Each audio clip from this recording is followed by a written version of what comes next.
What's up, Marlang people? For me, Mother's Day is every day. That's because my three kids are very responsible on their daily tasks, doing a household chores from washing, cooking, and everything they can.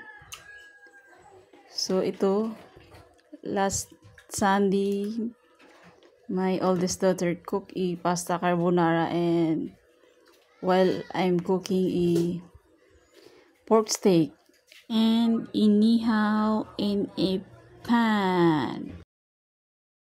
So ayan, tulong-tulong sa gawaing kusina. Let's eat!